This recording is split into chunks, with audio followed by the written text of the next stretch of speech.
In December 1938, Nicholas Winton, a young British stockbroker, was preparing for a ski trip in Switzerland when a friend urged him to visit Prague instead.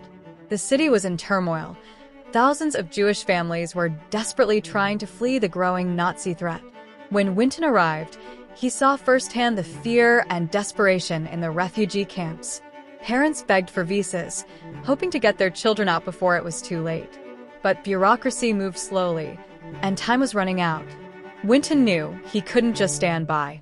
With no official backing, he created his own rescue network. He worked tirelessly, securing visas, raising funds, and arranging transport for children at risk.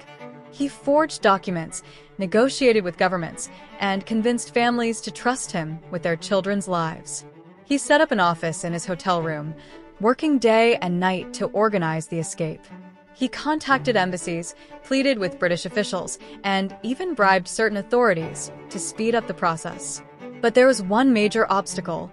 Britain required a £50 guarantee per child to ensure they wouldn't become a financial burden. Winton fundraised relentlessly, convincing donors to contribute whatever they could. Subscribe for more. By March 1939, Winton had arranged for the first group of children to leave.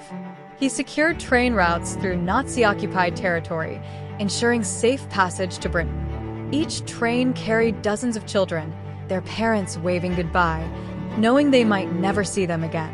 One mother handed her son to Winton at the last moment, whispering, "Take care of him.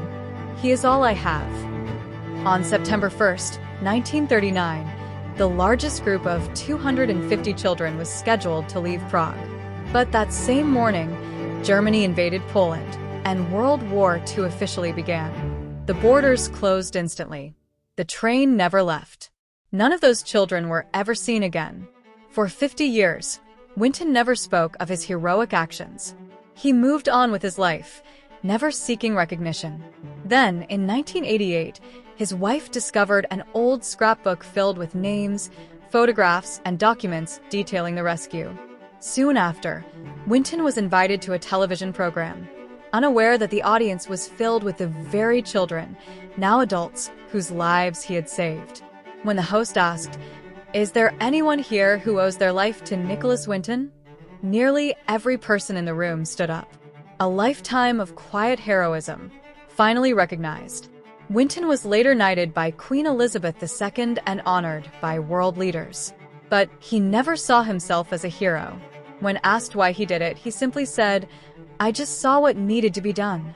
His story remains one of the most inspiring acts of selflessness in history.